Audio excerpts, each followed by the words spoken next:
Good afternoon, everyone. I'd like to call this meeting, this quarterly meeting of the Texas State University System Board of Regents to order.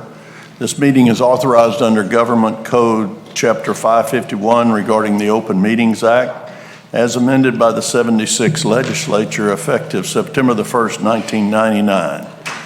The agenda for this meeting was registered with the Secretary of State on February the 7th, 2020.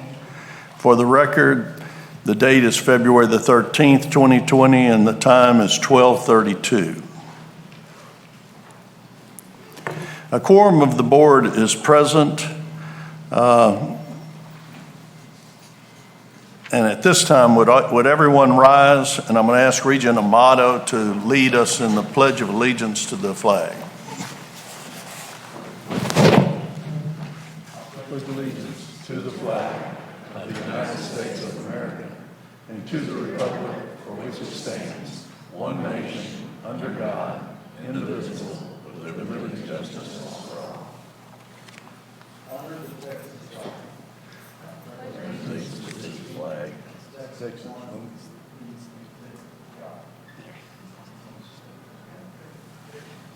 Okay, and at this time, I'll ask Regent Tinsley to give us our invocation. Please pray with me. Our most gracious Heavenly Father, we thank you for this day and your blessings. We pray for the successful outcome of all TSUS endeavors. We ask for your wisdom, guidance, courage, and strength as we begin this meeting. Bless those that are here. Be with us in our deliberations and help us to be wise in the decisions we make for the good of all that have placed their trust and confidence in our leadership.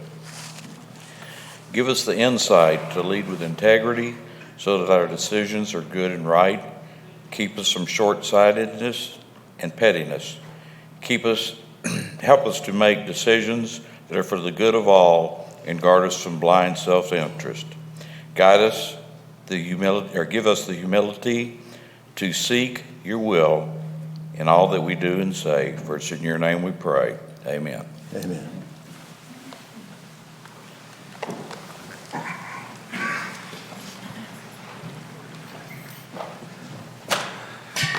Dr. Trouth, we want to thank you and your staff and everyone here at the university. You're always so nice to be with you, and also thank you for the wonderful dinner last evening.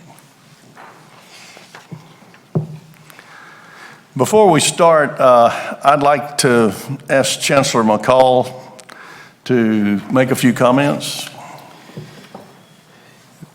There's a season for everything, and sometimes we're glad when seasons ends, and sometimes we're sorry to see the seasons end. This is a case of we're so lucky to have worked with, and will continue for a time to work with, Presidents Kibler and Presidents Hoyt. Both have brought distinction not just to the system, but the state and the nation in some of their efforts. And both universities are in better shape than when they found them by a good bit. And on a personal note, it has been a pleasure to work with these exceedingly fine human beings. And they will be back at the next board meeting, of course, but we wanted to acknowledge their great contributions today, more about which at future board meetings. Thank you.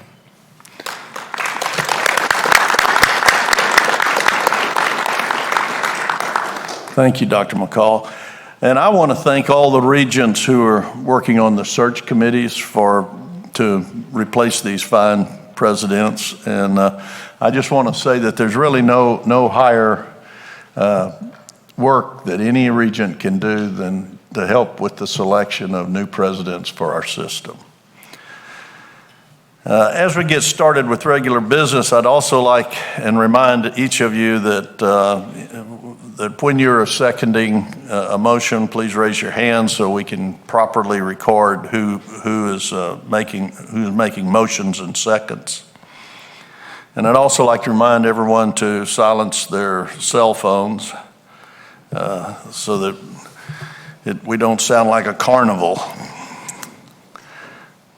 Our first order of business is the approval of the previous meeting's minutes. Are there any additions or corrections to these minutes? If there are no additions or corrections, do I hear a motion that we approve the quarterly Board of Regents meeting minutes for November the 14th and 15th, 2019? Motion made by Regent Amato. Do I hear a second? Second by Regent Tinsley. All in favor? Very good. Our next item of business is reports and motions from each of our committees. The committees met prior to the board meeting to go over proposed agenda items in detail. I attended all the committee meetings except for academic and health affairs. All items under consideration were voted on by the committees before coming before the full board. I'll call on the chairs of the committees to present the reports and make motions to the full board. Our first committee is Academic and Health Affairs Committee. Regent Crane, Chair. All right, thank you, sir. Good afternoon, everyone. Before discussing the agenda items from the Academic and Health Affairs Committee meeting, I'd like to invite Dr. Haig. Where is Dr. Haig?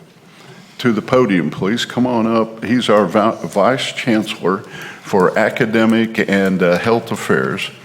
We'd like for Dr. Hayek to give us a brief update on several system-wide academic and health affairs related initiatives. Great. Good afternoon. Thank you, Regent Crane. Good afternoon, Chair Scott, other regents. I just wanted to provide a couple quick updates on a few opportunities that I will be working on with our chief academic officers over the next several months during the first half of the year, and thought it might be interesting for the regents just to get a sense of some of the activities and initiatives that we are working on. First, we'll be putting together a small team from our system to send to a national student success initiative in Minneapolis, Minnesota. It's called Taking Student Success to Scale, which is sponsored by the National Association of System Heads. And our system will be joined by other university systems, teams from around the country, discussing and learning from each other in the areas of data analytics, high impact practices, which include things like first year experience, study abroad, internships, undergraduate research, as well as looking at best practices for improving math success, which is a major barrier for student success, as well as looking at areas related to transfer. And we participated in this event in the past several times, and our teams have always had positive feedback from it and have taken great things back to their campuses. Second, we will also be working together on putting together a faculty development grant proposal to submit to a national organization that is teamed up with a group called the Association of College and University Educators, or ACU as they're called. And ACU has developed a very high quality, research-based, effective college teaching framework that is offered to faculty members online. It's a very rigorous program. It normally takes faculty members, it could take them 20 to 30 weeks to finish the certificate program. And most of our institutions actually have had faculty members, small cohorts, go through this program over the last couple of years. A lot of positive feedback, some great stories of really impacting their teaching and improved student evaluations from them. So anyway, the grant will allow, if awarded, would allow up to 300 additional faculty from across our system to participate in this best practices program, which would really be a game changer for the students in terms of helping increase and improve teaching and learning across our system. So we're excited about that. And the third thing is that there's been a lot of attention in trying to further reduce the cost of books and educational materials for our students. And these initiatives are sometimes called OER initiatives, or OER stands for Open Educational Resources. You'll hear that term a lot being used. Dr. Bill Angrove, our Chief Online Education Officer, and myself will be working with the Chief Academic Officers as well as our librarians, faculty, students from across the system to create a web-based inventory of these low-cost and no-cost educational materials. There are books, there are packets of information, and many of our faculty across the system are already using a lot of materials in this area. A lot of our institutions have special initiatives that they've already started in this area, and so we want to gather that information together to share it more broadly with our faculty and students, but also to allow them to look at other resources that are available at the state and national level. So we'll be working on that as well. Finally, I'd like to introduce folks and actually publicly thank Tammy Rice. Tammy Rice is our system's Chief Data Officer. Tammy, you want to say hi? Wave your hand. Tammy has directed and coordinated institutional research activity, or they call it IR, at Texas State for many years. And really thanks to the willingness of Texas State leadership, they've lent her expertise to the system, and we've leveraged that expertise to really help with all of our data gathering and reporting needs. And so when the board or when the system looks at our enrollment numbers, or when the chancellor provides the update on the 2020 performance targets, it's really Tammy that's working with our institutional research staff from across our system campuses that are really helping us gather, clean, collect those data and put it in a format that is easy for us to kind of make sense of. So definitely wanted to give her a shout out since we're at Texas State. So thank you, Tammy. Appreciate that. With that, that concludes my update, and I'd be happy to answer any questions. No questions, I guess, Dr. Hike. Thank you very much for those updates. Now for the Academic and Health Affairs Committee meeting report. The Academic and Health Affairs Committee met telephonically on Monday, February the 3rd, 2020, and was chaired by me with committee member Regent Harrell in attendance, as well as representatives, of course, from our institutions and system staff. All action and consent items were reviewed, discussed, and approved by the committee to be moved to the full board. I will now make a motion for approval of each of the items. The board chair will then call for a second from any regent. Remember to hold your hand up till you're recognized, and then we can get you down as the second. Okay, the first item. Lamar University desires to add a dual Master of Science in Accounting, known as the MSA, and a Master's of Science in Management Information Systems, MS in MIS degree program.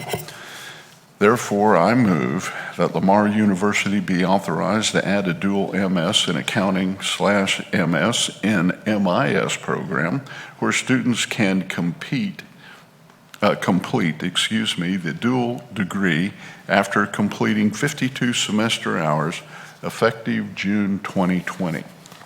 Mr. Chair? Do I hear a second? Second by Regent Harrell. All in favor? Aye. Motion passes. Lamar University desires to institute a new degree. This degree is a Master's of Science in Geospatial Sciences. Therefore, I move that Lamar University be authorized to offer a Master of Science degree in Geospatial Sciences as an on-campus, online, or hybrid program that will provide workforce-focused training in cutting-edge topics in geospatial sciences, including geographic information systems known as GIS, aerial and satellite remote sensing imagery, global positioning systems, better known as GPS, and data science in the big data era. This program would be effective fall 2020, following notification to the Texas Higher Education Board and Commission on Colleges of the Southern Association of Colleges and Schools. Chairman Scott. Do I hear a second? Second by Regent Edwards. Any discussion? All in favor? Aye. Motion passes. Item number 3, Lamar University desires a revised mission statement and new vision statement. I move that the revised institutional mission statement and new institutional vision statement for Lamar University be approved for submission to the Texas Higher Education Coordinating Board. Chairman Scott. Do I hear a second?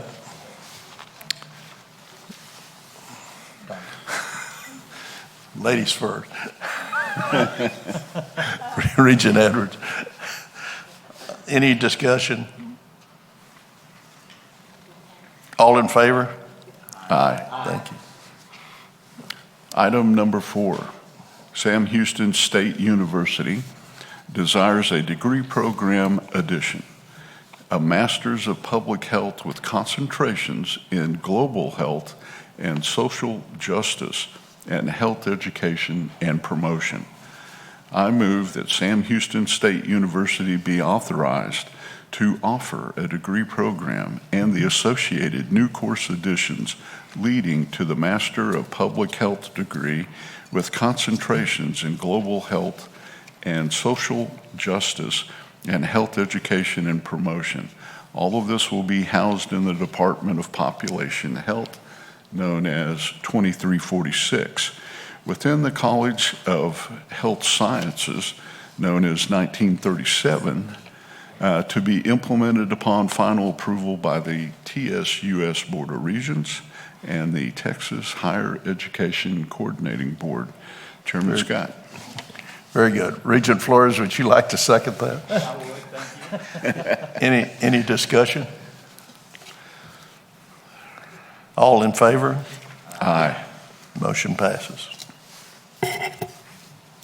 Sam Houston State University desires that the College of Osteopathic Medicine Department creation. And with that in mind, I move that the Sam Houston State University be authorized to implement the following changes in the College of Osteopathic Medicine to be effective July 1, 2020. That is to create the following 5 academic departments within the College of Osteopathic Medicine. The first, clinical anatomy. Next, physiology and pharmacology. Next, the molecular and cellular biology. Also, the osteopathic principles and practice. And finally, the primary care and clinical medicine. Chair Scott. Second, do I hear a second? Regent Austin, any discussion? No, I just have a question. We don't have to, we can do this here. We don't have to go to coordinating board or anything for this. Yeah, this is just internal for us to designate departments. We will just approve this at college until the faculty when they're define our departments. Okay, thank you. Okay. Do I hear, all in favor? Aye. Motion passes. I want to say how happy we are to see this actually coming to fruition. Dana, we applaud you for all the hard work you put in. Yeah, President Hoyt, how many applications do you have? Oh, how many applications in total? Yeah. I don't even know. I think we had over 3,000, but that's just a guess. We interviewed over 600, 75 spots. And we have, we had a first match, and then now they're going back and forth and getting that first match finally defined on who's accepting and who's, and we have a wait list of 150 for, I think we're down to only that haven't done final acceptances of maybe about 10. So we have a wait list of 150 to fill that last 10. And half of the class is from our target East Texas region. So, and it's 16% Hispanic. That's good. So those are 2 things that we were targeting. Very good. Nice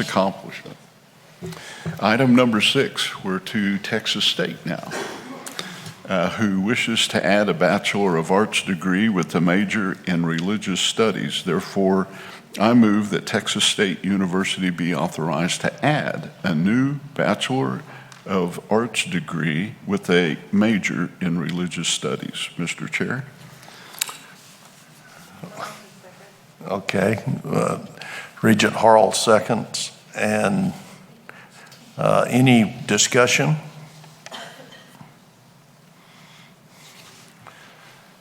There being none, all in favor? Aye. Motion passes.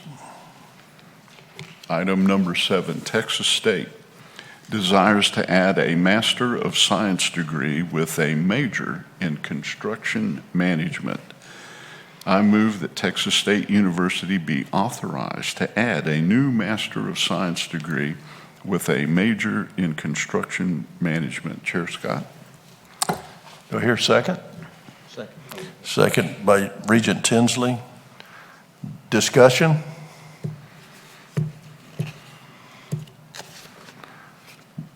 All in favor? Aye. Motion passes.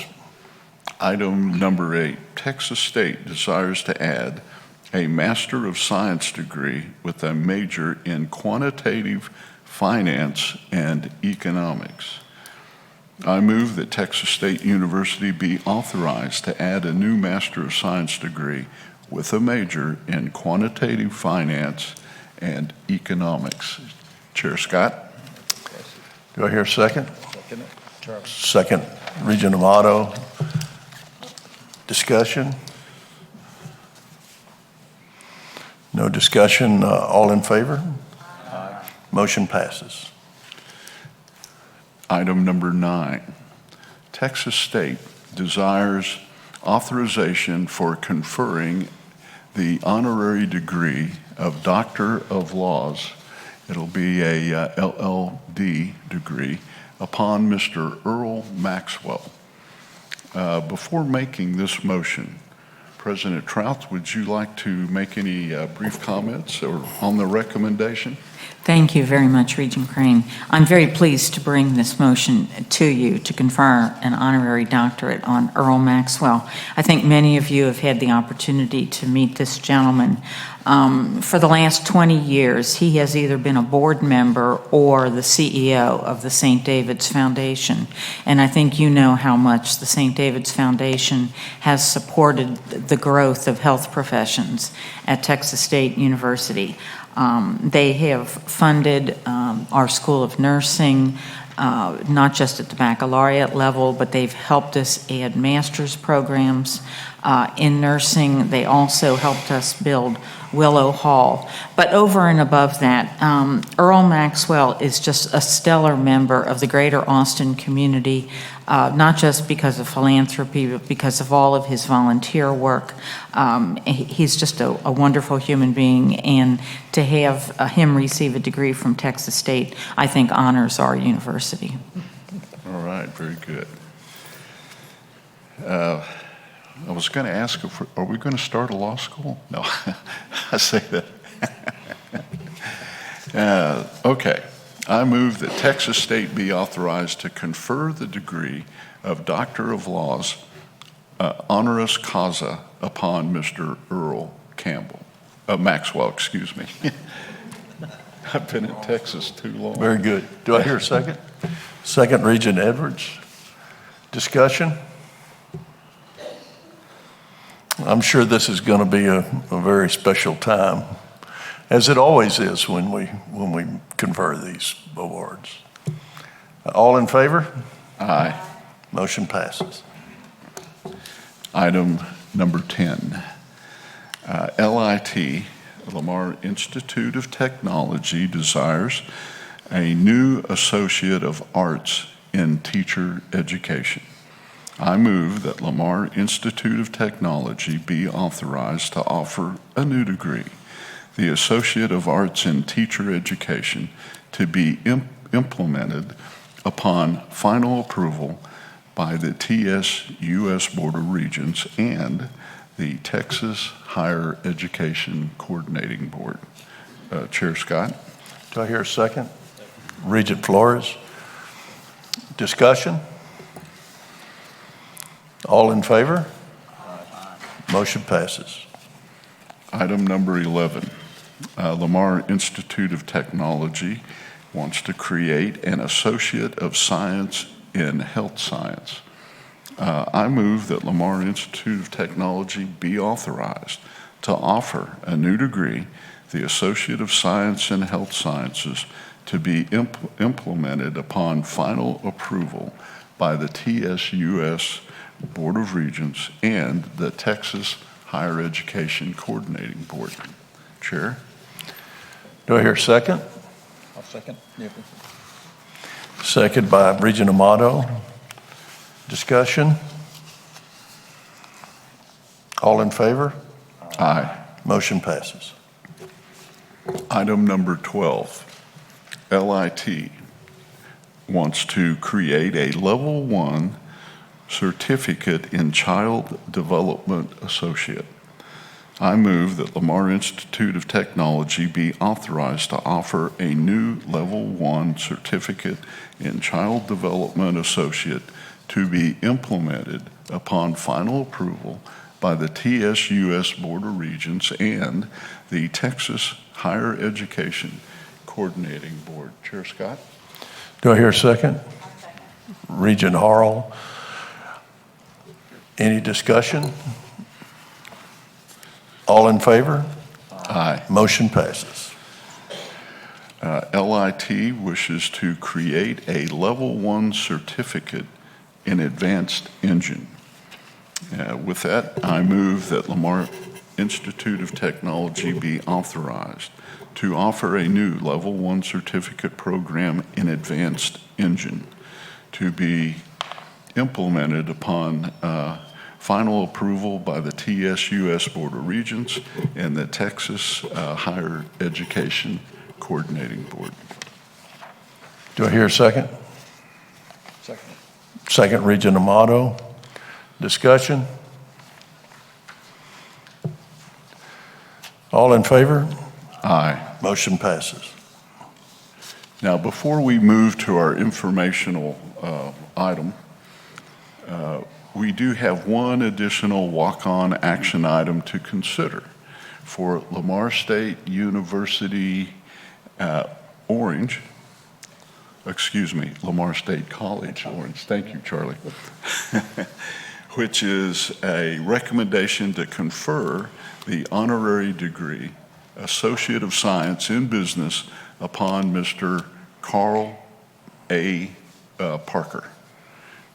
President Johnson, would you come forward and, or if you can, do it anywhere you want, from there or the podium? This will be fine. And give us a brief few remarks on this recommendation. We just closed out our 50th year at Lamar State College Orange, and we're getting ready to start on our 51st. One of my cabinet members, I gave them an assignment to do a little history of our college, and when she came back, she says, Dr. Johnson, Carl Parker's fingerprints are all over our school. She said, we need to do something about this. So I said, let me think about it. So in my daily walks, each morning I walk around the school, greet the faculty, staff, students, and see how they're going. I noticed in the offices everywhere, you would see Lamar State College Orange, diploma, certificates on walls everywhere. Being a graduate of a 2-year school changed my life, thanks to men like Carl Parker and the legislature who were looking for the ones of us who were first-generation kids. So we had the great opportunity about 2 weeks ago to have the chancellor come to visit our school. And on our way back, he said, Tom, is there anything that we can do for you? And I said, yes, sir. I'd like to do an honorary degree, our first, for Carl Parker. And he was able to help assist me with this walk-on. Ladies and gentlemen, I can't tell you how much this man means to me. He was elected the year I was born. My entire lifetime, anybody in Southeast Texas can tell you, if you wanted something done in the legislature, you wanted Mr. Parker. That being said, it it would honor our college to give him a degree from the college he helped start over 50 years ago. And then if you'll allow me one indulgence, I would like Chairman Scott to contact Mr. Parker and let him know of this honor. Thank you. Well, that would be something I would really enjoy. All right. Thank you very much, Dr. Johnson. Now let's take Lamar State College of Orange and would like the recommendation to confer the honorary degree Associate of Science in Business upon Mr. Carl A. Parker. So therefore, I move that Lamar State College Orange be authorized to confer the degree of Associate of Science in Business honoris causa upon Mr. Carl A. Parker, effective May 15th, 2020. Mr. Chair. Thank you. Second, Regent Montaigne. Well, Carl was 38 years at the Texas legislature, and I don't think he did many things for the Lamar system before it became part of Texas State, and I'm happy that we're doing this. Is there any other discussion? I'd like to add he created the system in the 3 schools, and one of he and my dad's ideas was Sam Monroe, who was on the Lamar board and took over that, could now be a president, and they could get him a nice raise. So strange things happen, but that's how Lamar got its own system. And those business units, where you started, Tom, it was Tilly Tech, and then it was a business unit. And I think when you look at Lonnie and Betty and Tom and all the things they're doing, it's a pretty damn great start. I mean, if you wouldn't have got that autonomy, you wouldn't have had the ability to do all the things you're doing. So he's an icon and a legend in our area. He's a guy you wanted on your side. You certainly didn't want him against you. So one of the old lions of the Senate. Absolutely. Any other comments? There being none, all in favor? Aye. Motion passes.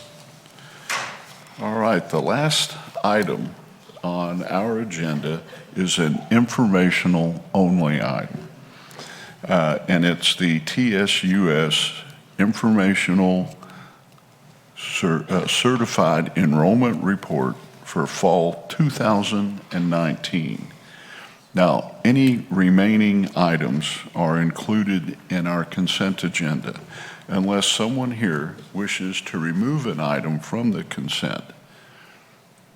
If not, then this committee concludes its report to the board. Thank you.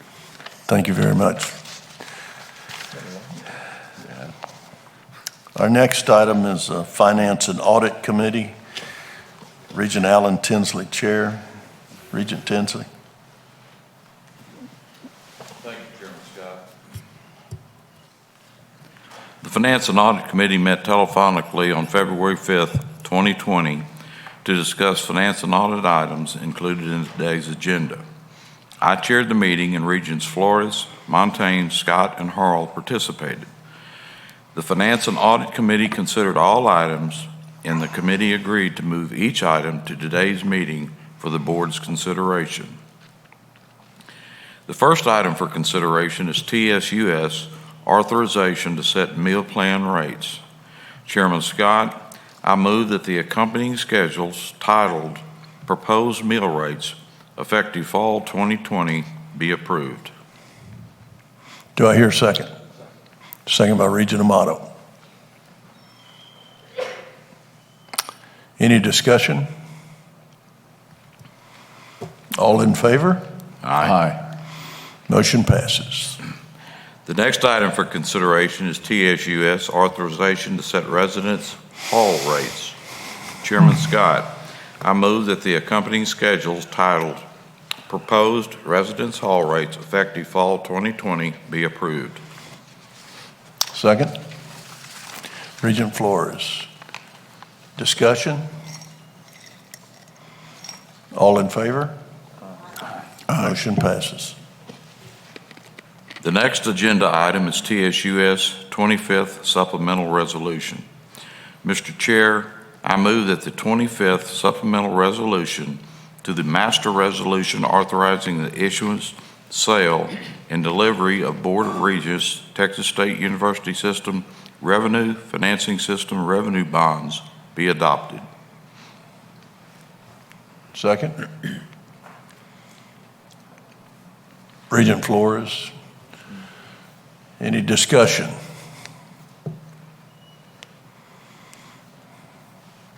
There being no discussion, all in favor? Aye. Motion passes. Hey, Bill, I would like to know, what are the rates that we charge on our bonds? I mean, the rates that we're paying now on our bonds? The average rate's 3%. I'm sorry, the question was, what is the average rate that we're paying on our debt? And it's 3.03%. The most recent round that we did in October, we got 2.65%. What's the term on those bonds? 20 years. 20 years? This is the maximum. Yesterday, I saw a bond in my office, Amarillo Community College. It was, they paid 1%, but it was a one-year bond. That's why I was curious about that. We just hit a milestone in October when we refinanced debt again. We've been refinancing since 2010, and we now have reached the $100 million mark in savings for refinancing. Wow. Fantastic. Here, here. That's great work. Yeah, I think big. Mr. Harper, thank you, Mr. Harper. Very good. Any other discussion or questions? All in favor? Aye. Motion passes. The next agenda item is TSUS delegation of authority to the Chancellor to bind system-wide property insurance coverage. Mr. Chair, I move that the Chancellor be delegated authority to bind system-wide property insurance coverage for the 2020-2021 policy year. Do I hear a second? Second. Regent Amato, since he does a lot of property insurance, I thought it was appropriate for him to do that. Any discussion? All in favor? Aye. Motion passes. The next item on the agenda is an informational item, status of the implementation of audit recommendations. The final item for consideration is the consent agenda. The first, Lamar University's Fourth Amendment to the agreement with Chartwells. Second, Sam Houston State University's 17th Amendment to Food Service Agreement with Aramark. Third, the TSUS Depository Funds Policy. Fourth, the TSUS Historical Tax Credit Brokerage Services. Fifth, the quarterly quasi-endowment reports. Mr. Chair, I move that the items scheduled for the board's consent agenda to be considered at that time. Very good. We're going to move that to the consent agenda. Very good. Any other business from your? If there's no further business, this concludes the Finance and Audit Committee's report, Mr. Chair. Thank you, Regent Tinsley. The next item is planning and construction, and Regent David Montaigne will present the. Thank you, Mr. Chairman. The Planning and Construction Committee met by telephone on Tuesday, February 4th, 2020 to discuss the planning and construction agenda. Chairman Scott chaired the meeting and Regents Austin, Harrell, and I participated. The committee considered all items and agreed to move each item to today's meeting for the board's consideration. The first item for consideration is Sam Houston State University design development documents for Newton Gresham Library. Chairman Scott, I move the design development documents prepared by Shepley, Bullfinch, Richardson, and Abbott Incorporated of Houston, Texas for the Newton Gresham Library renovation project at Sam Houston State University be approved. Do I hear a second? Regent Austin. Second. Discussion? All in favor? Aye. Motion passes.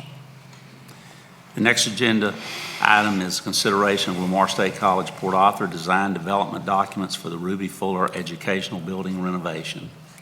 Chairman Scott, I move the design development documents prepared by Sigma Engineers of Beaumont, Texas for the Ruby Fuller Education Building renovation project at Lamar State College, Port Arthur, be approved. Do I hear a second? Second, Regent Amato. Any discussion? All in favor? Aye. Motion passes. The next item for consideration is Lamar State College, Port Arthur approval of the use of an IDIQ contract for architectural and engineering services for the Armory building.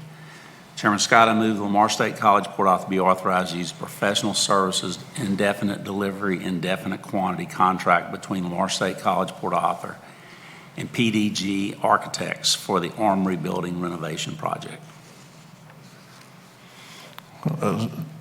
Do I hear a second? Second. Second, Regent Flores. His hand went up first, Gary. Any discussion? No discussion. All in favor?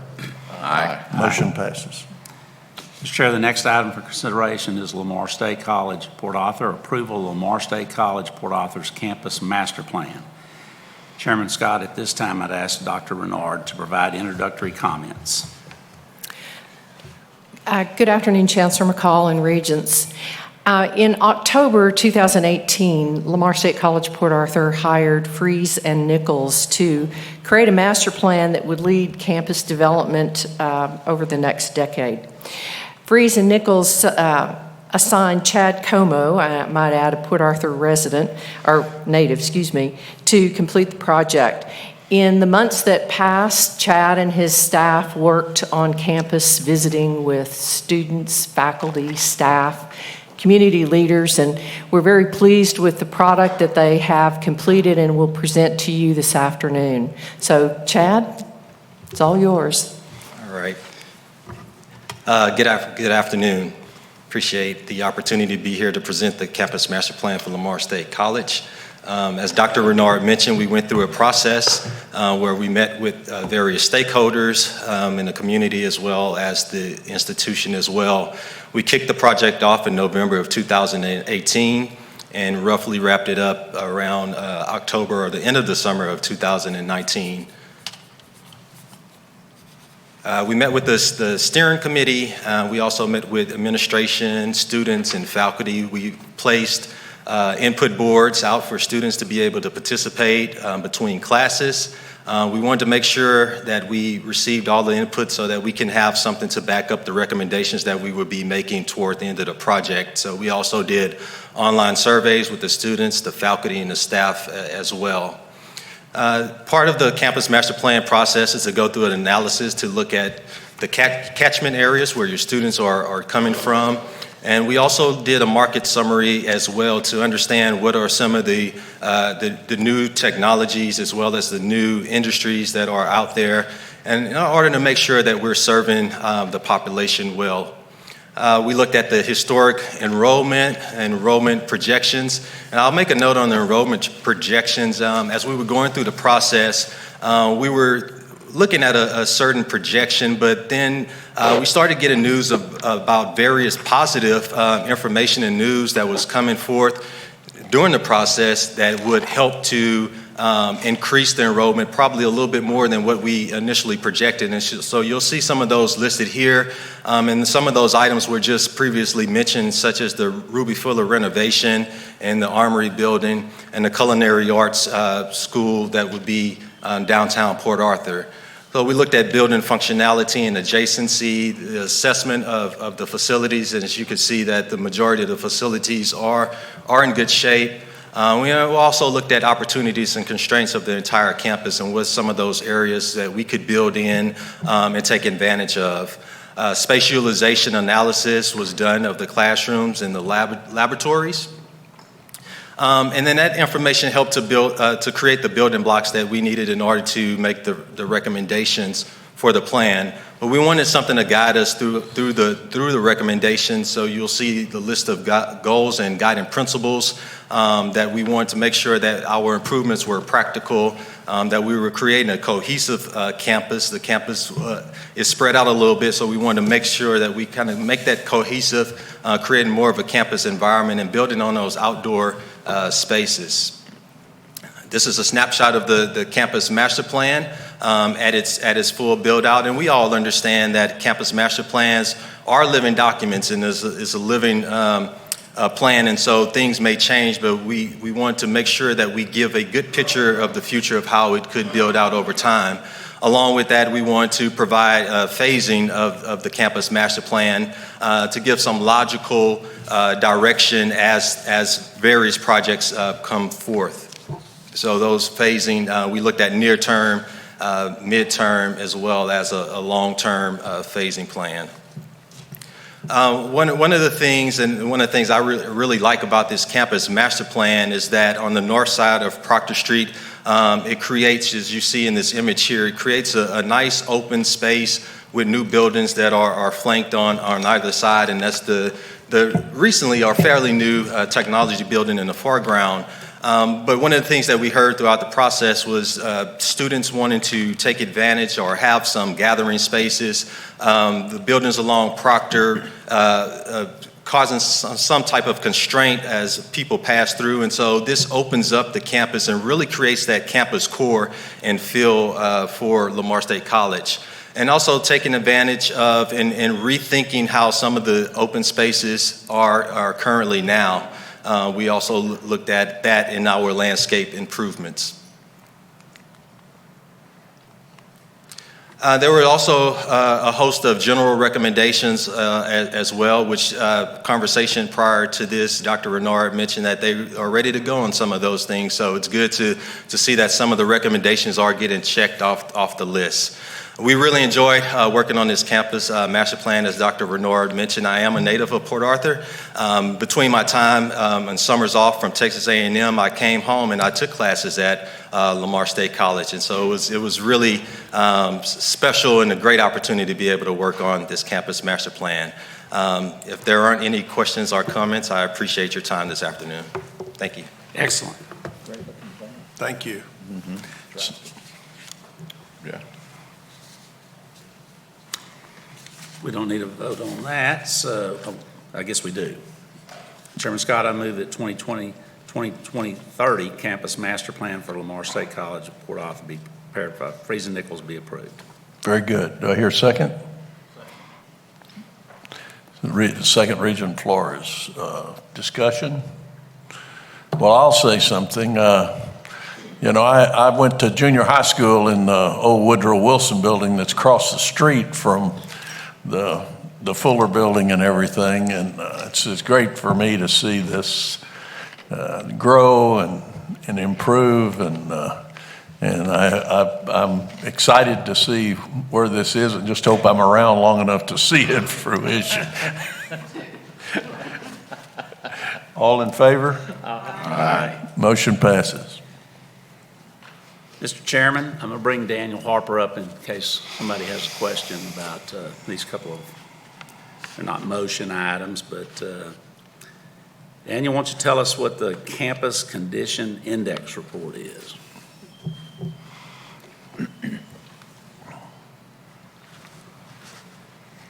Yes, sir. So statute requires that annually we present to the Board of Regents a campus condition index, and I would describe it pretty much as what the deferred maintenance value is versus what your total infrastructure is.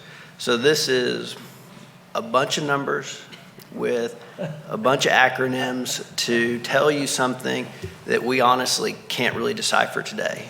So we are checking a statutory box, providing y'all with this list, and we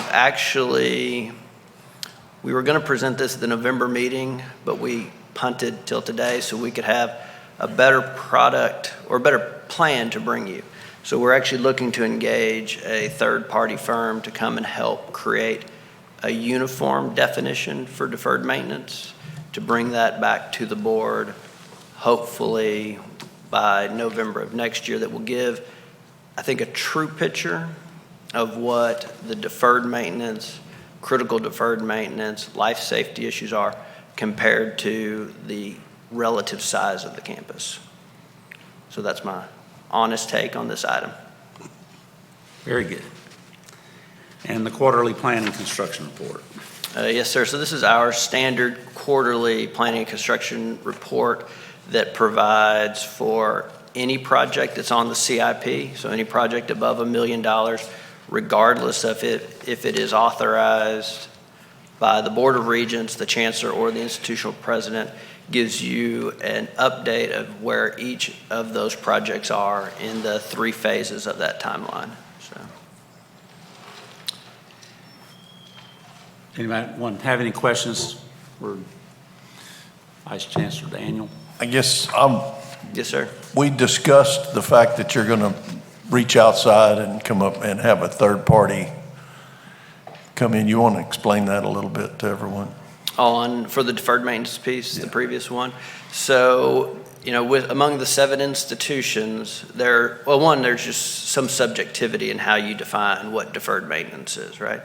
One of the things that we will probably push is to move away from the term deferred maintenance, because to me, deferred maintenance is if someone's not changing the air filters, when really what we're talking about is deferred capital renewal. So more significant things that need to be done. Your HVAC will go out in 30 years. You know that you need to plan for that piece.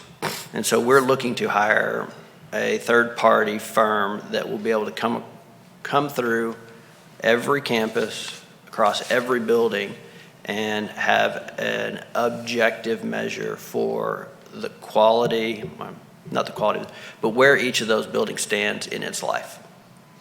So. Thank you.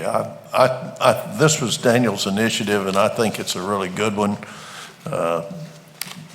This is an area that's sometimes difficult for campuses to do, and I think having a third party come in and do this is valuable. I don't necessarily think that every campus is going to agree with what a third party comes up with, but having said that, as Regents, having a benchmark from outside the system, I think is a good idea for us, and helps us feel comfortable that we're discharging our responsibilities properly. Yes, sir. Mr. Chair, I know this is something the state Sunset Commission is really starting to, especially in the water business where a dam failed at a certain river authority. They're really saying, how are you doing your long-term capital improvements to make that dam last forever? Because it never needs to go away. So, correct. I think, and we don't need a building to fall apart either. So, thank you, Daniel. Thanks, sir. The final item for consideration is to move to the consent agenda is the additions to the 2020-2025 capital improvements program. Mr. Chairman, I move this item be scheduled for the board's consent agenda to be considered at that time. Very good. Thank you. Mr. Chairman, that concludes our report. Very good. Our next item is Governmental Relations Committee, and Regent Montaigne is the chair of that committee.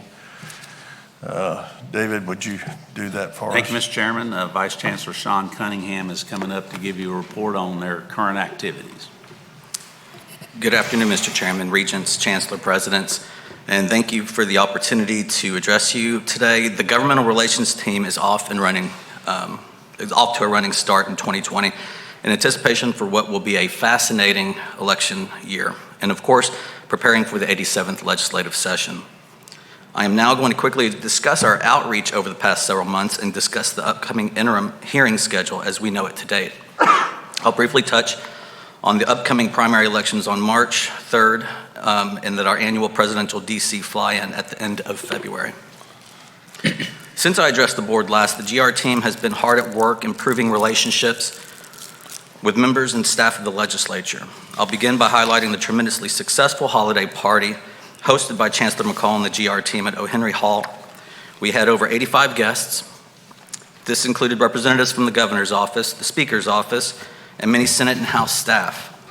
This, along with our continued outreach, has served to strengthen and forge relationships with members and their staff. We look forward to our continued outreach. Matter of fact, next week we'll be going to Lamar versus Texas baseball at Dish Falk Field, and we have several other events that we're trying to schedule. Also of note, the GR team attended a wide-ranging interview with Commissioner Harrison Keller of the Coordinating Board and Evan Smith of the Tribune. We remain excited and encouraged of the direction the Coordinating Board and look forward to continuing to work collaboratively ahead of the 87th legislative session. On that note, we recently got word of the new leadership team at the Coordinating Board, which includes many former colleagues in governmental relations throughout the various systems in this state. We're really excited to work with these new faces, and we'll continue to keep you apprised of all things coming out of the Coordinating Board. The interim hearing schedule began in earnest this week and was with the Higher Education Committee hosting its first hearing. The topics included the monitoring of bills on the topics of Title IX and hazing. Nellie Herrera admirably represented the system office on this topic of Title IX and campus sexual assault. Dr. Margarita Arellano testified on behalf of Texas State on the hazing bill. I want to highlight the work of Dr. Arellano and Nellie Herrera, who both represented the system on two of the most difficult issues facing higher education. We expect more hearings to be announced in the coming weeks and from both the House and the Senate education committees. We look forward to continuing to highlight the great work of our system during these hearings. Elections. We sit just over 2 weeks away from the primary day in Texas on March 3rd. As always, the primary elections in Texas should yield several surprises at both the federal and state level. Instead of spending the next several hours discussing these races, the GR team will provide an update after the primary of any substantial changes. In addition, expect several, if not many, of these races to be runoffs. This is especially true of the federal races, which have as many as 5 or more people running for vacant seats. One House race that we watched that just concluded several weeks ago, Republican Gary Gates won a special election to replace Chairman John Zerwas in the House.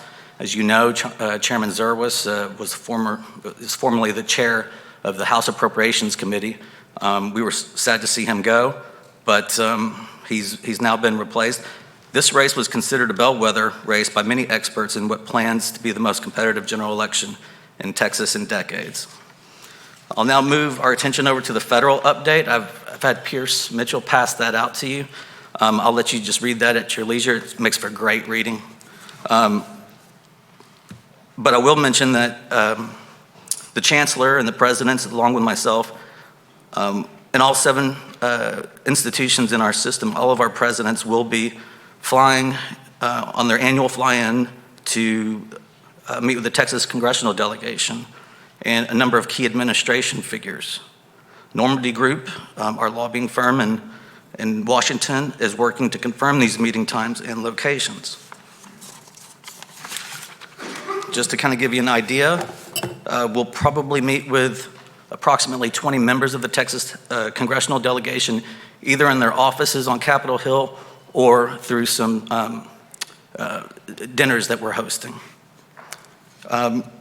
Of those agency officials that we could be meeting within the White House administration would be the Assistant Secretary for Employment and Training, U.S. Department of Labor, and then concluding with the Senior Policy Advisor for STEM Education, Executive Office of the President. That's what we'll be doing, and with that, I close and can answer any questions you might have. Thank you very much. Thank you, Sean. Mr. Chairman, that concludes the government relations report. Very good. The board will now consider contracts, personnel, and miscellaneous items. The next order of business is the approval of contracts. We have one action item in contract section that came to us late and will be a walk-on item for Texas State University. It's a football game contract between Texas State University and Liberty University to play in 2024 in Lynchburg, Virginia. The item is in front of you and also being put on the screen. Dr. Trouth, do you have any comments? Thank you, Mr. Chairman. Just briefly, Liberty University is one of only a few Division I FBS institution that plays independently. They're not in any conference. They moved from FCS to FBS a couple of years ago and did not get an invitation to join an FBS conference, so they're playing independently. Therefore, they have to enter into contracts like this in order to have the requisite number of games, and that's why the payout to us is what it is. Very good. Any comments or questions from the board? I'm not sure I understand. You said they have to go to you because they're not in a conference? They have a hard time. A special deal or what? Well, they have a hard time getting a football schedule since they're not in a conference. So typically 9 of your 12 games are your conference games, and then you do 3 via a contract, which is typically what we do. So we, for example, at the last board meeting, we brought a contract that we would play University of Texas in 2026. That was one of the 3 we would play outside of the Sun Belt Conference. Since they're not in a conference, they have to do a contract like this and essentially do a payout to schools to play them. Okay. Thank you. Very good. Do I hear a motion that we approve this contract as read? So moved. Motion made by Alan Tinsley, Regent Tinsley. Do I hear a second? Second, Regent Flores. Well, I don't know. Maybe I better make that Charlie's second. How's that? It's $1 million. Second by Regent Amato. Any discussion? All in favor? Aye. Motion passes.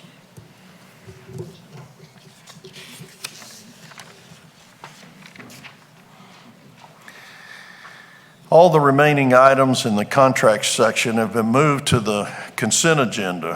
Are there any questions from the board?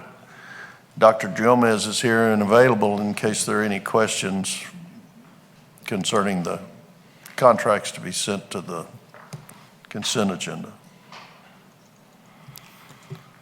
If there are none, we'll move on to our next item, which is personnel. The only item in this section is personnel report, and these can be found also can be found on the consent agenda. Last item is miscellaneous, and the next order of business, which is the next order of business. First item is LIT building name change. LIT asks that we make a name change from Petrochemical and Advanced Technology Center building to the ExxonMobil Petrochemical and Advanced Technology Center. Dr. Howard, would you like to comment on this? Yes, Mr. Chair. We're requesting this name change. Aside from ExxonMobil being directly across the street from LIT, dating back to even 2002, ExxonMobil has been a very strong supporter of LIT. In fact, in terms of our 3-story distillation unit, ExxonMobil actually, in the beginning, helped to fund that project. And since 2009, ExxonMobil, either in monetary donations or in-kind donations, have donated to LIT over $1 million. Even during Hurricane Harvey, when LIT lost its fire ground, ExxonMobil came to the aid of LIT by donating a fire truck so we could continue classes. So this really speaks to the level of support and collaboration that ExxonMobil has provided to LIT. And lastly, Many of their employees served on our advisory committees, help teach classes, so they are a very intricate part of the operation at LIT. Thank you. Do I hear a motion that we approve this name change? Motion made by Regent Montaigne. Do I hear a second? Second. All right, second by Give it to Crane. Regent Crane. Do I hear any discussion? I guess I would comment that Exxon's a real force in the Beaumont community, and I think this is a really good move on your part, Lonnie, and I think that it'll garner even more support from Exxon Corporation. Thank you so much. Any other discussion or comments? All in favor of the name change? Aye. Motion passes.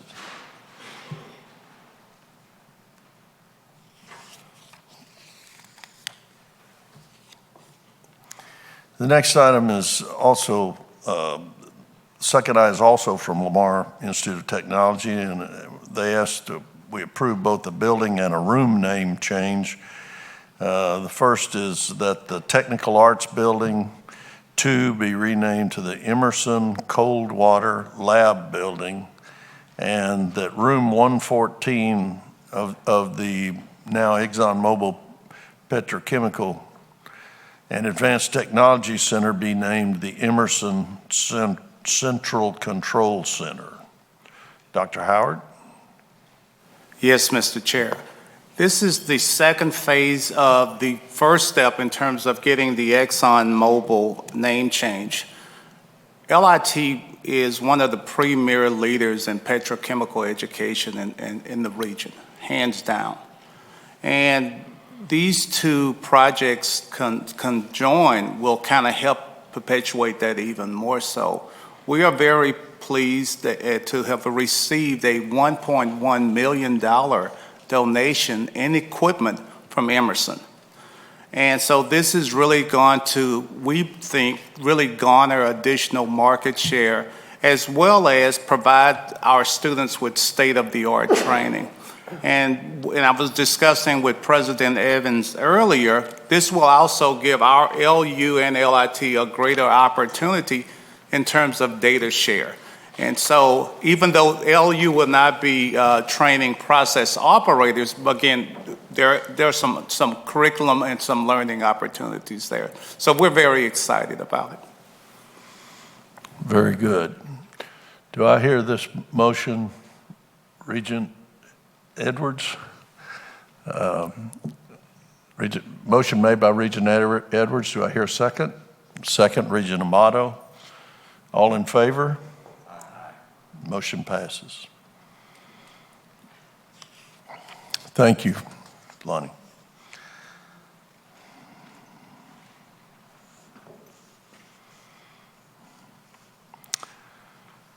For the next item, which is also our last item on the agenda for today, I'll ask Regent Edwards to report on the special called meeting of the Rules and Regulations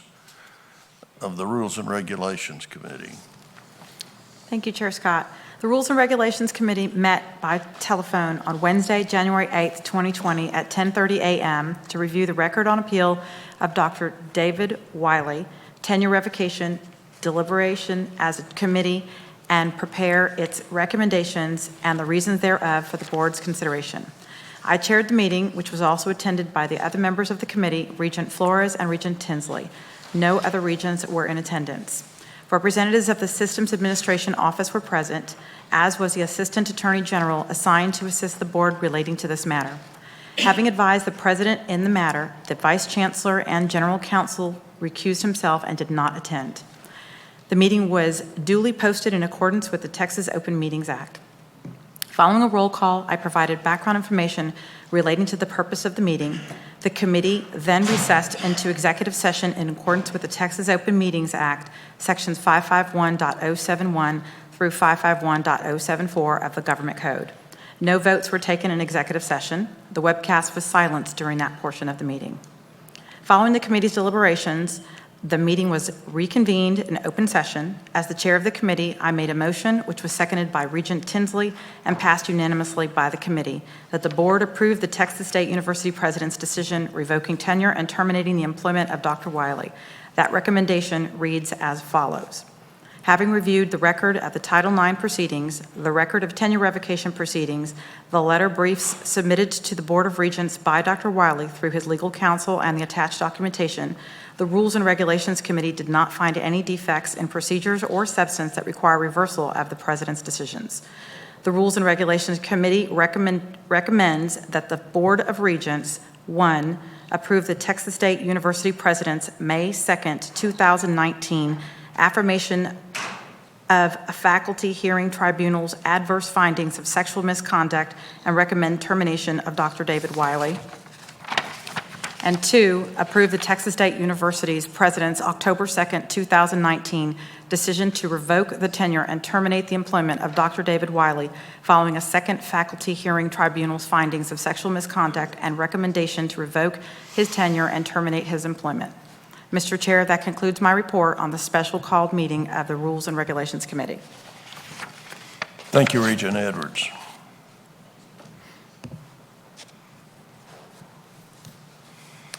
At this time, the board will recess to executive session in accordance with the Texas Open Meetings Act, sections 551.071 through 551.074 of the Government Code.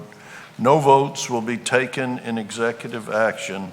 And for the record, the time is 1:43.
Oh, it's pushed. They haven't got it turned on. There it is. We will now reconvene into open session. The time is 4:20. For the record, in compliance with the Texas Open Meetings Act, no votes were taken or decisions reached in executive session. Returning to the final item that the board will be considering today, that is the recommendations by the Rules and Regulations Committee relating to the appeal of Dr. David Wiley. I'd like to ask, she has already distributed the proposed walk-on motion and to display a copy up on the screen if that's possible.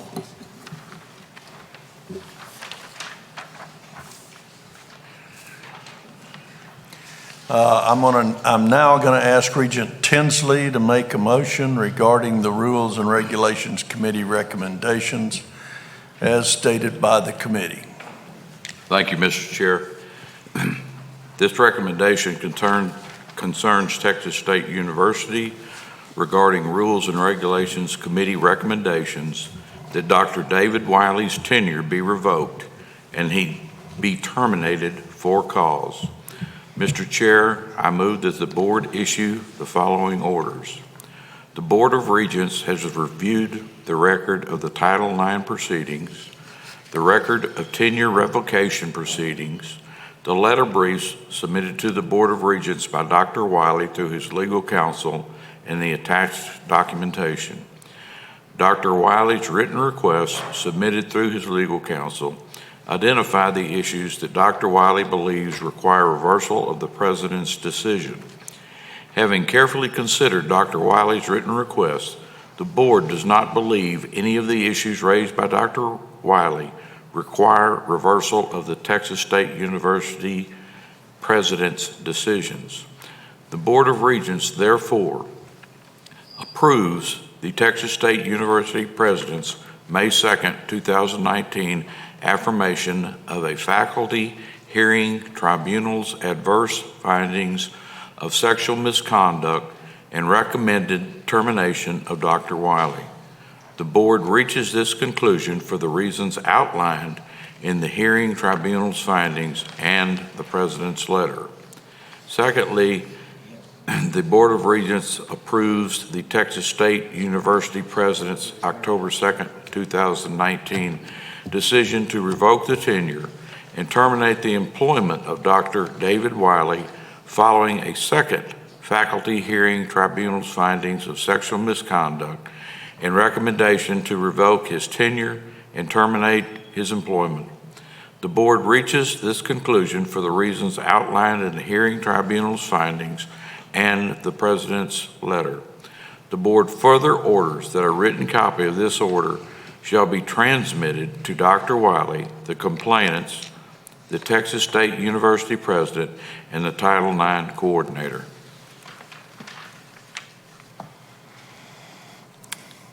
Motion's made. Do I hear a second? Second by Regent Crane. Discussion. The only thing I want to do is reiterate the fact that there were no decisions made in executive session in accordance with the Open Meetings Act. And having said that, all in favor? Aye. Any opposed? Okay, the motion passes. The remaining action items in the miscellaneous section have been moved to the Friday agenda, and the remaining items in the miscellaneous section are on the consent agenda. And I have the good news of giving instructions for the evening. This evening reception and dinner begin at 6 p.m. and we'll meet at 5:30 at the Embassy Suites lobby for transportation to the event. Dress as business attire. If there's no further business and without objection, we'll stand in recess for the day and reconvene in open session tomorrow morning at 10 a.m. and the time is 4:25. Thank you. Good job, Mr. Chairman.